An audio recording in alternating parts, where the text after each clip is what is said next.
Para muchos, Antonio Anglés solo ha sido un mito que incluía su famosa huida por los tejados de Catarroja aquel día aciago en el que Miguel Ricard se presentaba en la vivienda de los Anglés con una bolsa de mandarinas de regalo para su madre Neusa. Un guión de película para algunos, pero Antonio no se había ido con las manos vacías, ya que se llevó consigo 2 millones de pesetas que le iban a venir muy bien para escapar a la acción de la justicia.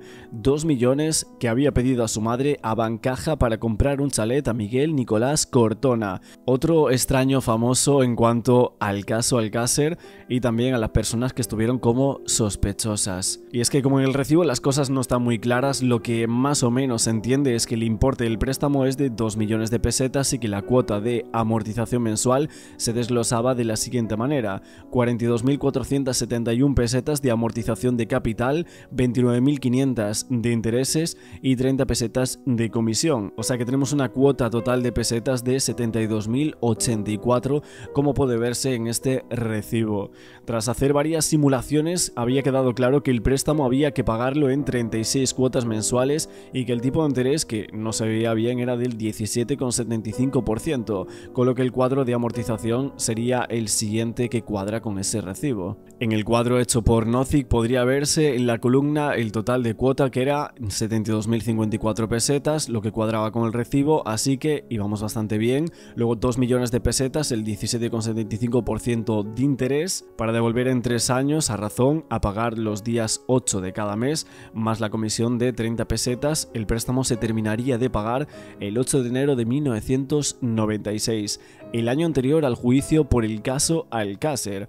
Ahora la pregunta es, ¿cuánto ganaba mensualmente Neusa en 1993? Es que hay que decir que en la sexta sesión del juicio del 19 de mayo del 97, Neusa declaraba lo siguiente: que a Miguel Nicolás Cortona le quería comprar un chalet, que para comprarse el chalet saqué 2 millones, primero un cheque, luego cambié el cheque por dinero, ese dinero se lo llevó Antonio, que la compra del chalet y sacar los 2 millones de pesetas del banco, eso fue antes de lo de las niñas de Alcácer, que el préstamo lo hice en Bancaja, en Catarroja, y todo el dinero que hay de mi niño pequeño va ahí, que en esa cuenta me abonaron ese préstamo. La cosa es que los Anglés habían cambiado de piso. El viejo, que fue en el que Antonio mantuvo secuestrada Nuria Pera Mateo, estaba en la calle Colón 59 de Catarroja, en la planta baja. La mitad del nuevo piso de la familia Anglés, situada en el cuarto piso de Camí Real 101 de Catarroja, estaba a nombre de Kelly Anglés, una de las hermanas de los Anglés.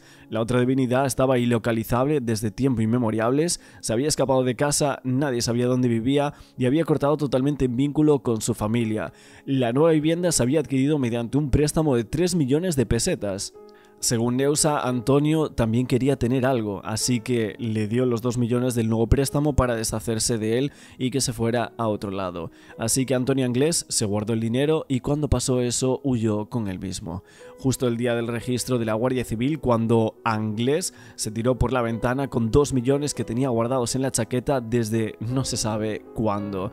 La mitad del interrogatorio a Neusa es que si las cazadoras, que si las camisas, que si la alfombra, como dicen las campañas electorales americanas, es el dinero estúpido. Nadie preguntó lo obvio: ¿cómo podía pagar Neusa los 2 préstamos? Y es que la hermana Kelly corroboró que el dinero era para deshacerse de Antonio y de paso soltó una bomba sobre la famosa llamada de los Kellogg's. Decía que creo que esa grabación no es la de mi hermano, que no lo recuerdo muy bien, pero creo recordar que mi hermano en vez del Rubio dijo otro nombre, pero no lo puedo asegurar porque posteriormente he escuchado la grabación de esa otra persona y es posible que lo haya confundido yo, que cuando dije ayer que iba a decir algo importante es lo que acabo de decir, que antes no estaba. Yo no sé si la policía me insistía en la otra persona, no me acordaba yo de esa grabación, que la sorpresa, que yo no lo puedo asegurar, pero creo que dijo soy el francés en vez de soy el rubio, que no he dicho que esta cinta ha estado manipulada por la Guardia Civil, que lo de la manipulación de la cinta lo habrá dicho otra persona, que mi hermano a mí no me diría que es Rubén, que a la pregunta del Ministerio Fiscal, la grabación que he oído no puedo asegurar si es la misma que oí en dependencias policiales. A mí me preguntaba mucho por el francés y yo juraría que dijo soy el francés y no soy Rubén. Kelly, soy yo, Rubén. Cuando vengas le dices al Rubio que vaya a donde está el plato y la maneta de la moto y que traiga los 2 sacos de dormir y los quelos y la leche que está encima de la nevera, ¿sabes? Y eso, cuanto antes posible. Vale, Dios, luego. Que pensaba que en vez de decir soy Rubén dijo soy el francés. Recordaba esto porque ellos indagaban quién es el francés. Es un amigo mío, indagaban mucho sobre esa persona. Supongo que era por la grabación, porque mi hermano se hizo pasar por el francés, no lo sé. Tampoco nadie le preguntó a Neusa cómo podría pagar el préstamo cuya cuota se calcula por el método de amortización francés y nadie le exigió a Kelly que identificara al famoso francés que era amigo suyo. De hecho, tenemos algunos periódicos de la época en el cual sale el misterioso francés, diciendo que Kelly había afirmado al tribunal que había sufrido una confusión respecto a la persona que dejó en el mensaje en su contestador el día en el que la Guardia Civil entró en su casa. A lo largo de este proceso judicial solo había aparecido referencia a un súbdito francés, un pied noir, investigado por la Guardia Civil por su presunta relación con el triple crimen de Alcácer en el sumario B. Esa segunda causa judicial que tenía como objetivo determinar el paradero de Antonio Anglés y la participación en los hechos de otros posibles autores que seguía viva en el juzgado de instrucción número 6 de Alcira. Las fuentes consultadas consideraban a este pied noir un hombre de mediana edad, sin ingresos, que llevaba un alto nivel de vida, vinculado con el mundo de la prostitución y todo parecía indicar que se encargaba de captar a jóvenes de ambos sexos para que participasen todo tipo de fiestas, labor que presuntamente realizaba en distintos locales de ocios en aquella zona. No obstante, nada confirmaba que ese pied noir fuese la misma persona a la que se refería Kelly Anglés. El ciudadano francés investigado poseía un chalet en Alberic, una localidad que se encontraba muy cercana al pantano de Tous, en cuyo término municipal fueron hallados los cuerpos de Desiree, Toñi y Miriam. Y aquí cada persona, yo puedo dar mi opinión, ya que Miguel Ricard lo están culpando, puedo decir que en mi cabeza a lo mejor puede caber que tuvo algo que ver, pero que no que las matase. Eso es una opinión que puede tener también mi hermano Mauricio, no significa que sepamos lo que ocurrió. Tu també penses que, igual que el teu germà Mauricio, que Miguel Ricard té més informació, sap més coses? No, pero si el juez dictamina que es culpable, puede caber en mi cabeza que a lo mejor ha sido inducido por alguna persona. Hasta ese nivel puedo aún más o menos creérmelo, pero que las matase no, es una opinión simplemente. I penses com el teu germà Mauri que el teu germà Antonio podia tindre amistats poderoses? No lo sé, porque yo no salía con él. Y es que cuando aparecieron los cuerpos de las tres niñas, la pista crucial fue un volante de la Seguridad Social extendido a nombre de Enrique, que aparecía roto en 1000 pedazos en los alrededores de la fosa de la Romana en la que fueron enterradas las tres niñas. De modo que así teníamos un volante que estaba extendido a nombre de Enrique Anglés, lo que nos llevaba al domicilio de los Anglés en Catarroja.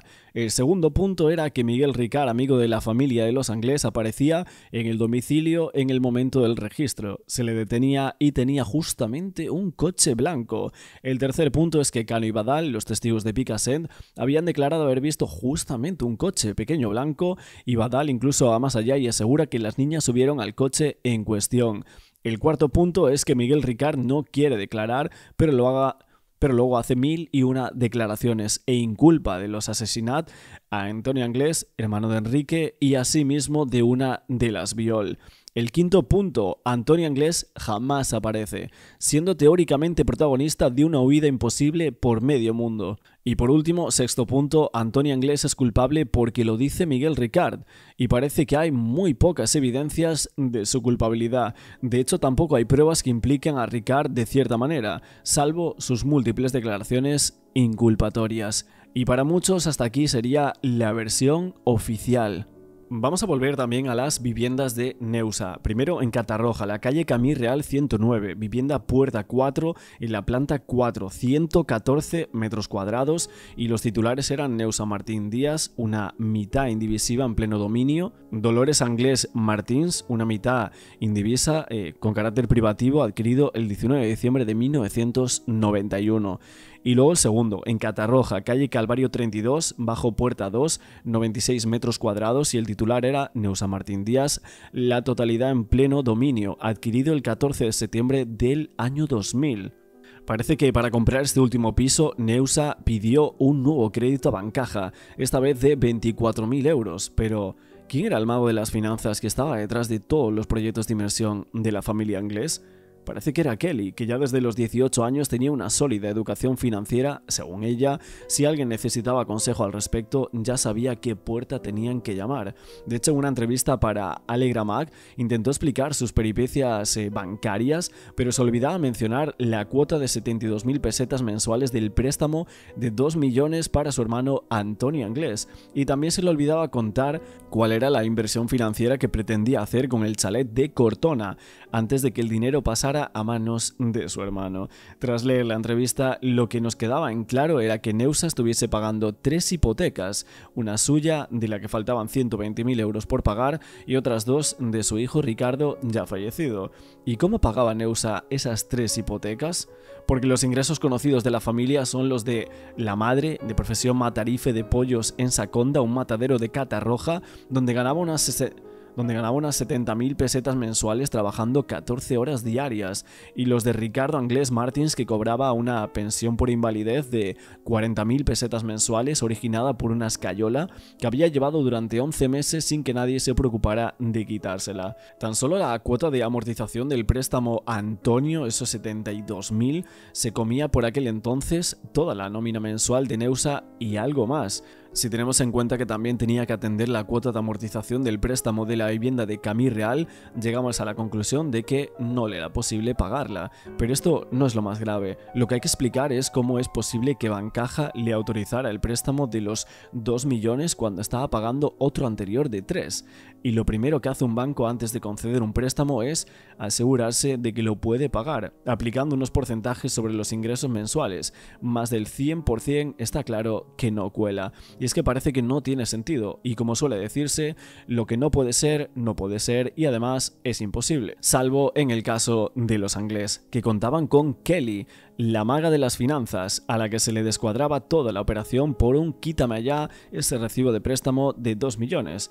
Es más, lo que le dio a Bancaja a Neusa fue un préstamo personal, no un préstamo hipotecario, porque la compra del chalet a Miguel Nicolás Cortona nunca se llegó a formalizar, con lo que Bancaja ni tan siquiera consiguió una garantía de hipotecarla sobre el préstamo. Un préstamo personal formalizado el 8 de enero de 1993, 19 días antes de que se encontraran los cuerpos de Miriam, Toñi y Desiré, 19 días antes de que apareciera el volante de la Seguridad Social hecho pedazos en las inmediaciones de la fosa, 19 días antes de que Antonio Anglès se convirtiera en el enemigo público número 1. También hay que decir que es de dominio público entre los seguidores del caso Alcácer que los Anglès habrían cambiado sus apellidos a raíz de la imputación de Antonio, suponiendo que con la correspondiente autorización del ministro de Justicia o por delegación de la Dirección General de los Registros. Incluso han abierto cuentas en Facebook con esos apellidos y de hecho el diario El Mundo los menciona en algunos artículos, por lo que el caso hacía lo siguiente. Haciendo una búsqueda por esos apellidos se encontraban varios domicilios en la calle San Carlos, en Beniparrell y también en Luis Arnau, todos en Valencia obviamente, y otras 5 empresas. Carburantes del siglo XXI en Masanasa, Bail Group, el restaurante Valencia Cánovas, la gasolinera Low Cost Viñaroz y el Multicurrency International. Ninguno de estos domicilios y empresas estaban a nombre de Neusa. Esto demostraba sin lugar a dudas que el trabajo todo lo podía, por más que tuvieran el estigma del caso sobre sus espaldas. Habían sabido salir adelante brillantemente. Kelly decía que todo lo que tenían estaba hipotecado y que la deuda pendiente superaba el valor de sus propiedades, que esperaban que no tuviesen la desventura de ser sometidos a uno o varios desahucios como le sucede a los demás ciudadanos, pero era difícil porque Neusa decía que le habían quedado 1.500 euros de pensión que complementaba con otros trabajos y que no sabían qué pensión de Enrique, que no estaba bien, hasta conseguir los 2.000 euros al mes que le bastaban no solo para sus gastos domésticos y para hacer frente a las amortizaciones de los 3 préstamos, sino que le sobraba lo suficiente como para comprarle un piso a Roberto, y además lo había pagado al contado. De la entrevista a Dolores Anglès Martins, o más conocida como Kelly, con Lucía Echevarría en Allegra Mag, le preguntaba a Lucía si diversos medios habían afirmado que tanto ella como su madre tenían un nivel de vida que no se correspondía con vuestros ingresos habituales. Un bungalow, 3 pisos, un apartamento en Cullera, un piso para un hermano, coches de alta gama. ¿Qué había de cierto en todo eso? Y Kelly decía en cuanto a los rumores de que somos ricos, etc. No tenemos ningún piso en Cullera, alquilamos un verano entre toda la familia una semana en Cullera, no somos propietarios. Yo tengo educación financiera y he asesorado a mi familia en todo momento. Con tan solo 18 años recién cumplidos, cogí a mi madre, la llevé al banco, negocié una hipoteca con la nómina fija de ella para que le concediesen un préstamo para una vivienda que yo ya había buscado a un muy buen precio, y así pudimos pasar de ser inquilinos a ser propietarios de una vivienda. Con las 2 pagas extra que percibía mi madre y la pensión de viudidad, hice amortizaciones anticipadas al préstamo, y como no fue una cantidad elevada, fueron 3 millones de las antiguas pesetas. Por otro lado, yo compré una vivienda en Valencia capital cuando tenía unos 24 años con las nóminas de Canal 9, trabajaba en el ballet de la cadena y pude comprar lo más económico que encontré, 4.500.000 pesetas, y por supuesto antes de la subida inmobiliaria, y viví allí hasta el año 2007, que la vendí en la cima del precio por 35 millones de pesetas, pero no podía vender sin comprar, y en algún sitio tendría que vivir y compré una vivienda en el pueblo de Albal. También en la cima, esta la hipotequé y con el dinero de la venta de mi piso de Valencia hice algunas inversiones, entre ellas inmobiliarias. Por otro lado, a mi hermano Ricardo también le saqué una hipoteca con su pensión de invalidez. Como fue antes del boom, no era mucha la cantidad y se compró un piso en Valencia que posteriormente también vendimos para comprarle otro más cerca a Catarroja, en el barrio del Parque Alcosa. También un artículo del Mundo del 11 de noviembre de 2012 tenemos, en el cual era un artículo sobre la cuarta niña de Alcácer que está viva, la teoría de que era una mujer. Le preguntaban a Neusa si tenía Antonio Anglés amigos poderosos y ella decía, y yo sé qué amigos tenía. Se sinceraba así, nacida en Brasil la progenitora, decía, yo entonces estaba viuda. Su marido, Enrique Anglés, alcohólico, había fallecido de cirrosis en el 89, tenía un montón de hijos a mi cargo y trabajaba toda la noche en el matadero de pollos, de Matarife. Llegaba a casa de mañana agotada, yo que iba a saber lo que hacían mis hijos. No es nada malo. Se va a salir de la cárcel, Miguel llegar, llevar recogido aquí y se libera, querido. ¿Sí? O sea, que si sale de la cárcel tiene sus puertas abiertas. Lo tengo a las puertas abiertas para que entre aquí, duerma y que se coma lo que quiere, que haga lo que quiera. ¿Por qué? ¿Por qué? Yo te lo digo, ¿por qué? Porque él cuidaba de mi marido. ¿Está enterado? Cuidaba de mi marido, iba a trabajar y él cuidaba de mi marido. Que mi marido estaba enfermo en una cama. Hasta tengo mucho de eso que tiene mucha inteligencia él. ¿Sabe por qué? Porque cuando mi marido fue para el hospital, él acompañó a mi marido. Le di dinero a él para que fuera con mi marido allá y que comiera y lo que sea. Y que cuando viniera que me dijera en qué cuarto estaba él, mi marido. Ay, pero yo qué maldad tengo con nadie. Yo quería a él como si fuera un chiquillo. Qué maldad tengo con ese chiquillo, que para mí es un hijo más. A las múltiples teorías sobre lo que fue Anglés tras la fuga se había añadido en estos días previos al 20 aniversario una nueva prueba que provocaba la carcajada de la madre y que decía que Antonio se había transformado en mujer y que vivía no muy lejos de ella. Con todo seguía ganando en adeptos la teoría más peliculera, la que sostenía que Anglés fue solo un títere que consiguió a las niñas para entretenimiento de otros con mucho poder y que estos se encargaron de borrarlo del mapa por temor a que hablara. En esta entrevista le decían, se especula también con que a usted le pagan por callar. Dicen que por eso tú tienes 4 casas. Y Neusa decía, tengo 4 casas por mi trabajo. He estado 30 años trabajando sin parar, cotizando. Me lo he ganado. También Juan Ignacio Blanco Durán, que en su libro ¿Qué pasó en Alcácer? Hablaba un poco sobre esto, diciendo que Neusa Martín Díaz, de 48 años, nacida en Pompeya, el estado de Sao Paulo, el día 27 de octubre del 1940, tenía ingresos mensuales alrededor de 70.000 pesetas, contabilizando hasta 14 horas de trabajo diario, debido a su peculiar forma de ser incapaz de atender las necesidades mínimas, tanto suyas como de sus hijos. Era analfabeta y se mostraba como una persona inmadura y con falta de recursos intelectuales. Habitualmente era maltratada tanto por el marido como por los hijos mayores, en especial Antonio Anglés, y ante las amenazas de este último se había llegado a dar protección policial en un local municipal junto con los menores.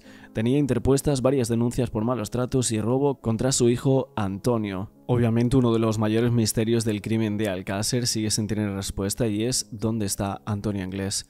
El que para muchos sería uno de los asesinos de las niñas, y es que más de 30 años después es una de las preguntas que a muchos aún se le sitúan, aunque hay muchas otras. Y obviamente en cuanto a la familia de Anglés estamos viendo que hay otras que ni siquiera se han comentado. ¿Quién era ese francés? ¿Era una persona que realmente investigaron? ¿Supuestamente pudo haber participado en los hechos? Se decía que ese ciudadano francés estaba investigado, que poseía un chalet en Alberic, una localidad que se encontraba próxima a la de Tous, que no tenía ingresos conocidos, aunque tanto él como su esposa vivían rodeados de grandes comodidades e incluso poseían otro chalet en Marbella, localidad a la que se habían trasladado frecuentemente. Y varios testigos incluso aseguraban que la habían visto en distintas ocasiones en la discoteca Color de Picassent. Todo parecía indicar que esta persona, a la que se consideraba vinculada al mundo de la prostitución, se encargaba de captar a jóvenes de ambos sexos. Nos preguntamos el qué pasó con esta investigación, porque parecía que iba bien encaminada. ¿La habían frenado? ¿Quién o quiénes asistían a estas fiestas? ¿A cambio de qué? ¿Los jóvenes que asistían a las fiestas iban siempre por voluntad propia? No sabemos el desenlace de estas investigaciones de la Guardia Civil, no está incluido en ningún sumario, pero sí están incluidas varias investigaciones iniciadas a raíz de las declaraciones de varios individuos que decían haber visto a las niñas en Ciudad Real, Utiel, Chiva, Sollana e incluso un mesón situado en el kilómetro 5600 de la A214, por citar algunos ejemplos, y que probablemente eran menos dignas de créditos que la pista del supuesto proxenet asiduo de Color, a donde supuestamente iban las niñas de Alcácer el día de su desaparición. Sabemos los nombres de los que dijeron haber visto a las niñas porque consta en el sumario. El nombre del pied noir, o francés, como tal se denomina pied noir, literalmente en francés pies negros, a los ciudadanos de origen europeo que residían en Argelia y que se vieron obligados a salir de ese país tras la independencia del 62. La mayor parte de ellos que se había trasladado a Francia y una pequeña minoría se había establecido en la Comunidad Valenciana. El término se aplicaba a todos los repatriados de Argelia. Había que señalar que entre las personas que tuvieran que salir de Argelia había musulmanes, a los que se denominaba jarquis, y militares franceses durante la contienda. Entre los no musulmanes se incluía tanto aquellos de origen europeo como los pertenecientes a la comunidad judía local de origen mayoritariamente sefardí. Tenemos también la manifestación del menor Joaquín Mauricio Anglés Martins a presencia de su madre Neusa y la del abogado que le asiste, doña María Petra Armero, y en este caso, en una de las declaraciones del Mauri del 23 de febrero del 93, preguntado para que dijese si sabía dónde podía encontrarse su hermano Antonio, decía que no, que después de ir a detenerle al domicilio recibió una llamada telefónica en su casa diciendo: soy francés, ven a verme a casa de los gitanos a Villamarchante, que se fue a Villamarchante pero que cuando llegó allí ya había estado la Guardia Civil y su hermano ya había ido o no se presentó. ¿Usted cree que Miguel Ricard ha intervenido en los hechos de la muerte y asesinato? Yo creo que sabe algo. No creo que eso, tantas cosas que dicen, lo que hicieron con todas las chavalas y todo lo que hicieron, creo en lo que conozco a Miguel Ricard, creo que no. Que él no es, a lo mejor inducido por otra persona. ¿Y por qué cree usted que sabe algo? ¿Que por qué creo yo que sabe algo? Dice usted, no ha intervenido, pero creo que sabe algo. Y yo le pregunto, ¿por qué cree, si lo puede motivar? No sé, en mi opinión. Bueno, si yo le pregunto, en mi opinión, es su opinión. Bien. Porque desde un principio se ha visto que me ha mentido mucho. En la fiscalía se siguió un expediente muy largo y que aparecieron y se analizaron pelos de usted que habían en los coches. O sea, que habían indicios contra usted, no sí. Solamente la afirmación de Ricard. ¿Esto le consta a usted o no le consta a usted? Sí que me consta. Pero voy a dejar muy claro que si usted sube a un coche, puede dejar cualquier pelo suyo. Por supuesto, pero mi pregunta concreta otra vez. Es una tontería.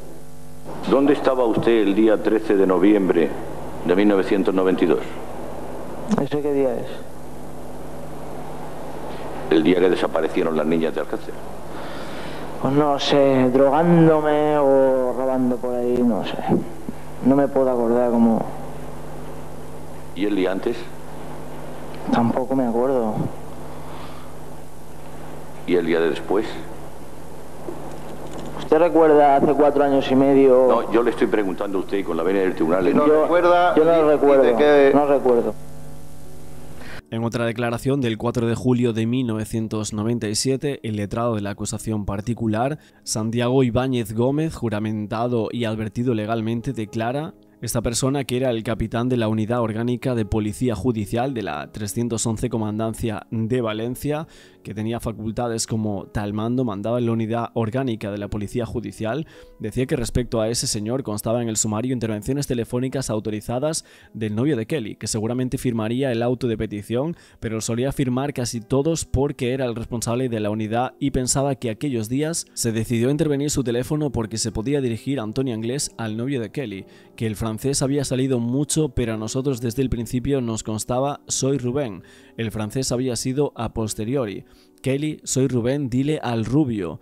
Es lo que se ha manejado desde el principio, que la transcripción que se refiere al francés no la conozco, que se hicieron gestiones para averiguar quién podía ser el francés, pero no lo pudimos averiguar, que creo que tuvimos el conocimiento porque era un amigo de Kelly, que no recuerdo que indagáramos nada sobre un argelino que fuera francés con residencia en Argelia, que fuese francés. Es que hay que decir que hubo 3 personas que acudieron a los platós con asiduidad de la familia Anglés para sembrar muchísimas más dudas sobre el crimen y retorcer el hilo del caso todavía más a cambio de cantidades indecentes de dinero, algo que aún a día de hoy se sigue viendo y que obviamente es muy polémico. Entre otras muchas polémicas, los hermanos del criminal se dedicaron a mantener viva esa teoría que sembraban otros y con la que estrujaban el corazón. Tenían aún muchas teorías. El periodista Juan Oleaque hizo para el libro Alcácer desde las tinieblas un crudo retrato de la familia del asesino más buscado de España. Buen conocedor de la familia según él, desde la adolescencia de los hijos,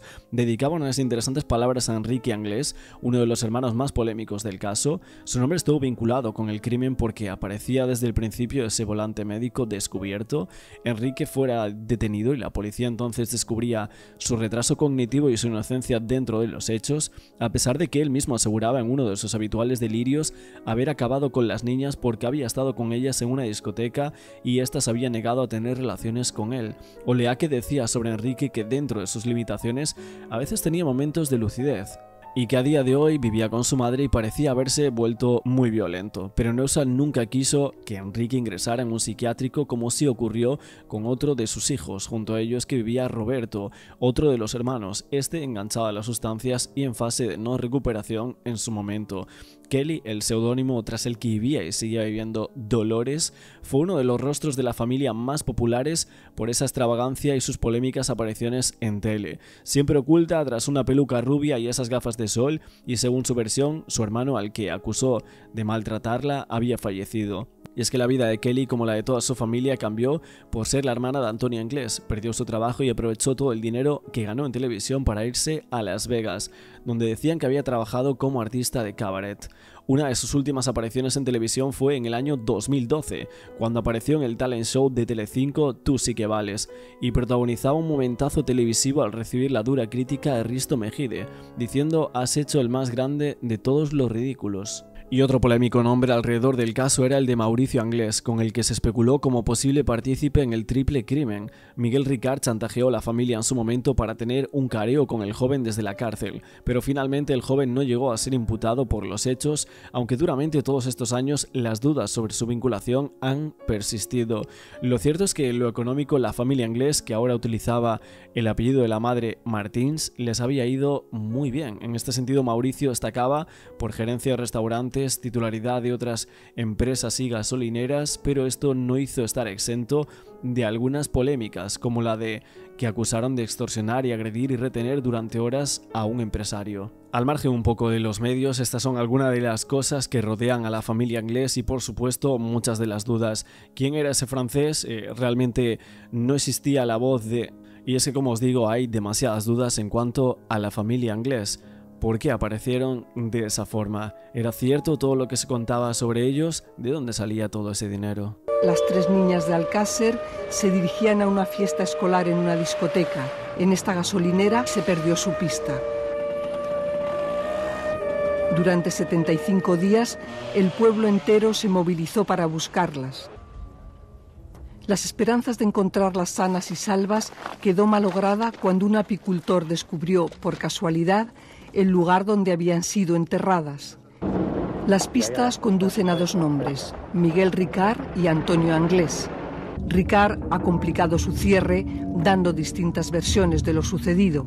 La suerte que ha corrido Antonio Anglés es un misterio. Sueño que ha sido todo un sueño. Me da igual todo. Lo que pasa es que tenemos que ser fuertes.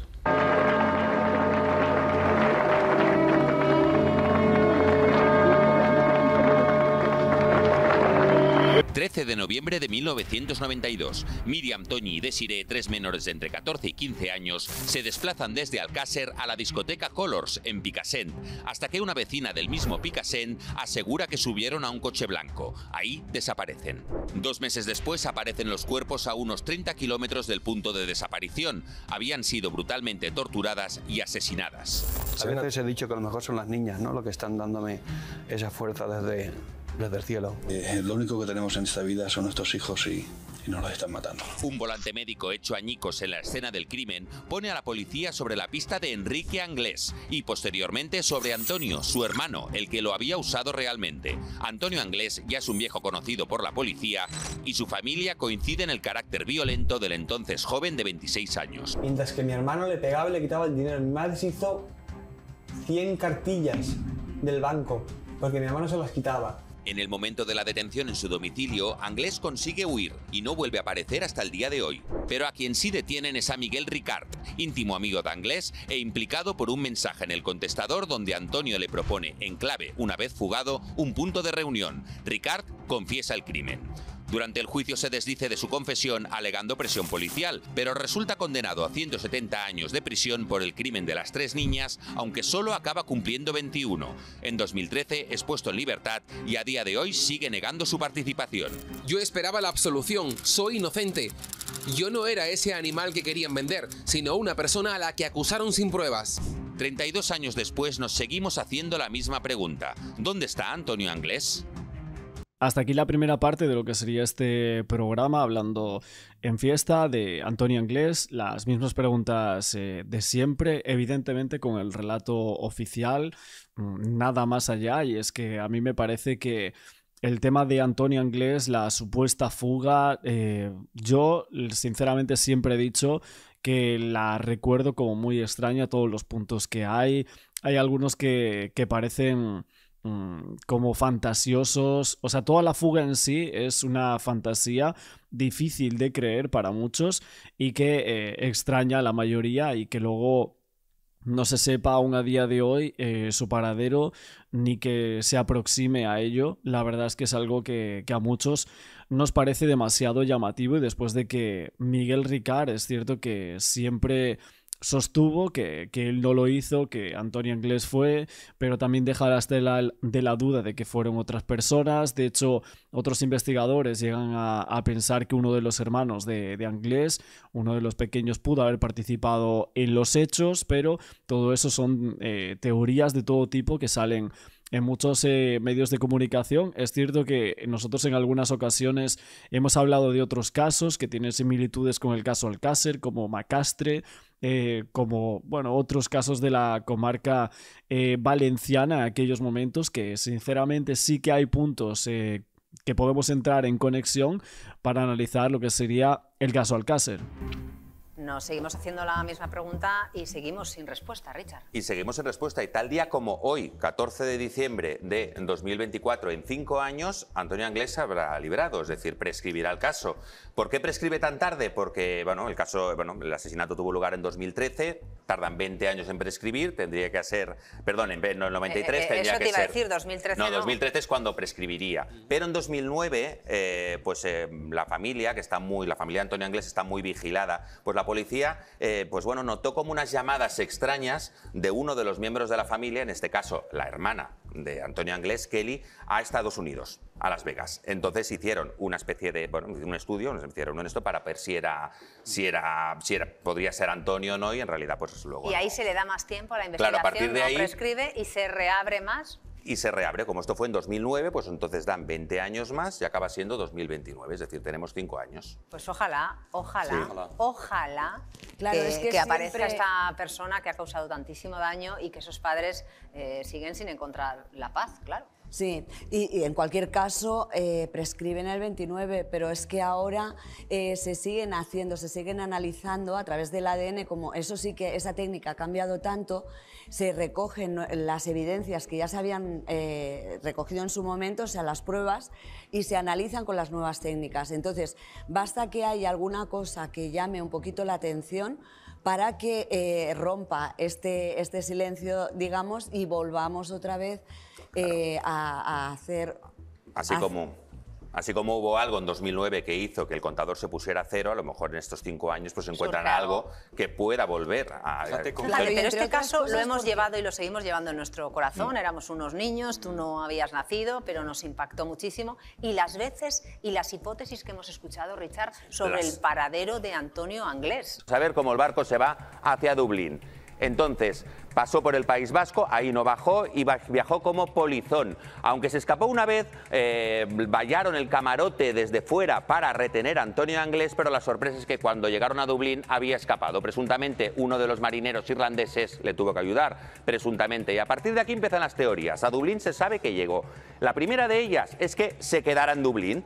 Es decir, hay una teoría que dice eso, al menos temporalmente, porque días después desapareció una chica en el mismo Dublín, es decir, días después de que Antonio Anglés llegara, y podría haber tenido algo que ver, y se estudió, de hecho, si tenía algo que ver. La chica no apareció y nunca se llegó a ninguna conclusión. La teoría 2 es que Antonio Anglés, que venía de familia brasileña, su madre Neusa lo era y él de hecho nació allí, así que su objetivo podía ser viajar a Latinoamérica hasta Brasil, donde aún tiene familiares. Estos nunca han querido colaborar demasiado con la policía ni con los periodistas. Desde Brasil la policía siguió pistas para buscarlo en República Dominicana, en México, en Uruguay y en Argentina. Estos países también se ha buscado a Antonio Anglés. Y nos quedamos con México porque la siguiente pista viene de lo que hemos dicho antes, de que podría haber ido a Estados Unidos, concretamente a Las Vegas, donde Kelly tenía negocios, que es la llamada que investigó la policía. Entonces en Las Vegas también se vio que no encontraron absolutamente nada. Esa diligencia hizo que se ampliara el plazo para encontrarlo.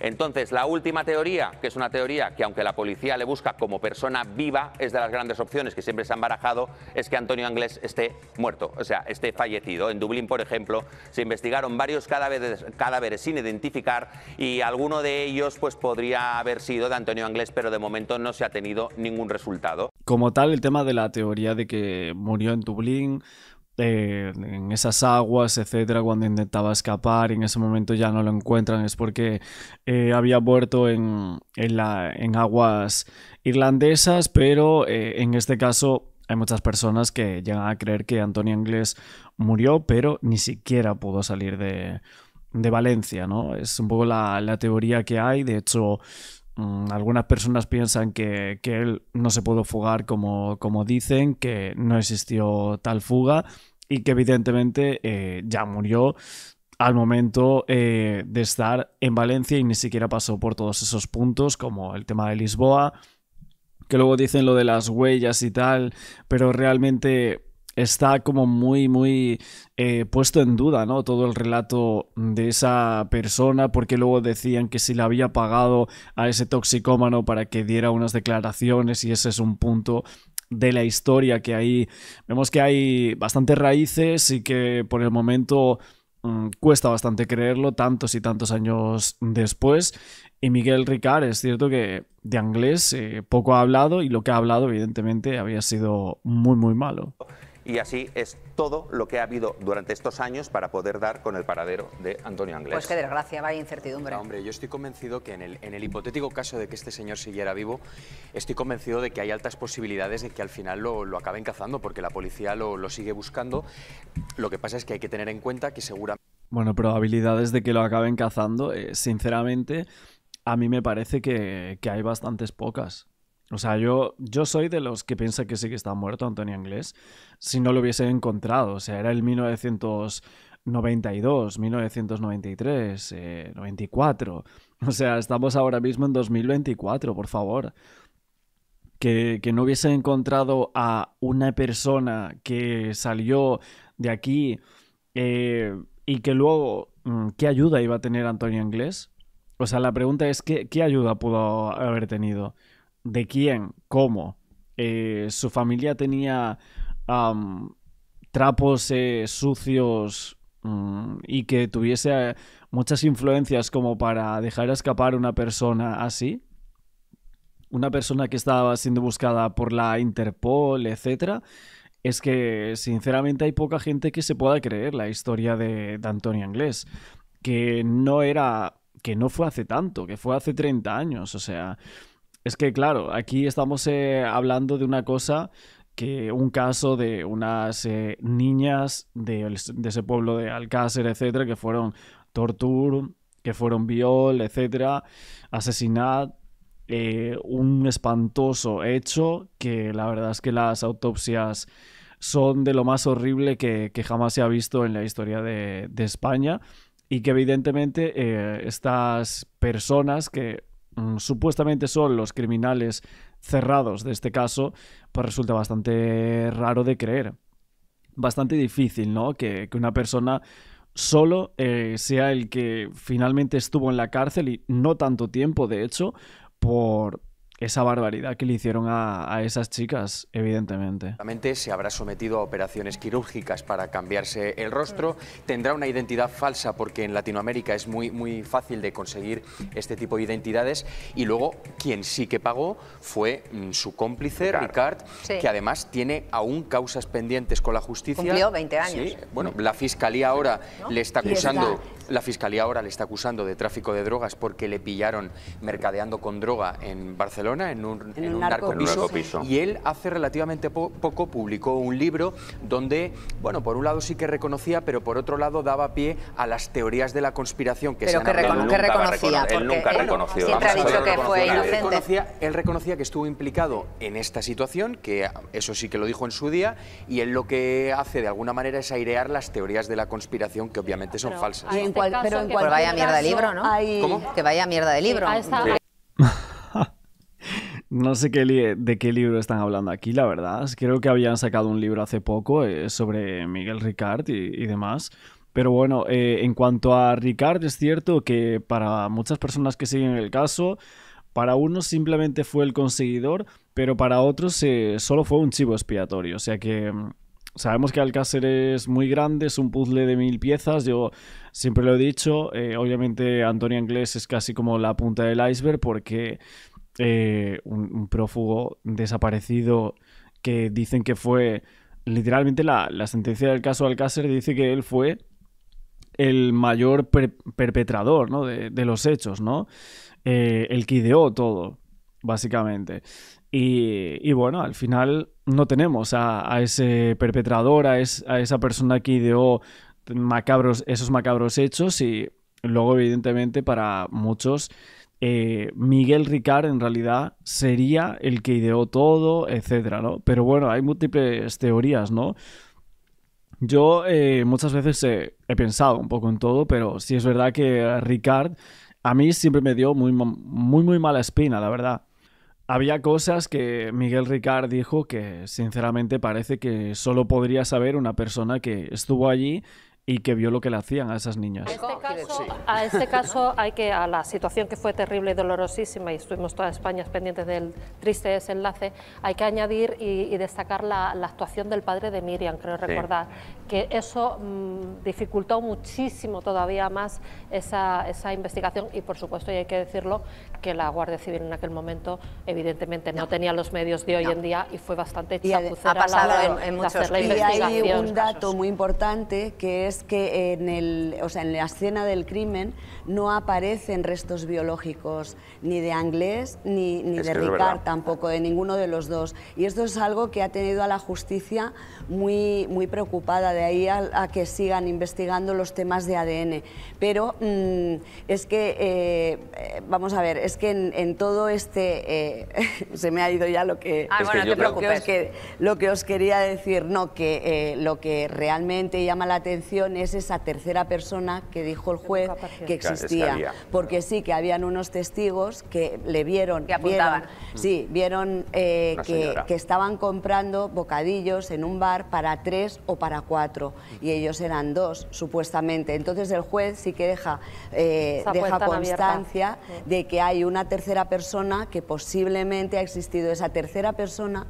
Se especuló mucho, pero nunca se ha llegado a saber quién es, y es una... A ver, como tal, la tercera persona que está diciendo aquí Concha Calleja sería Mauricio Anglés.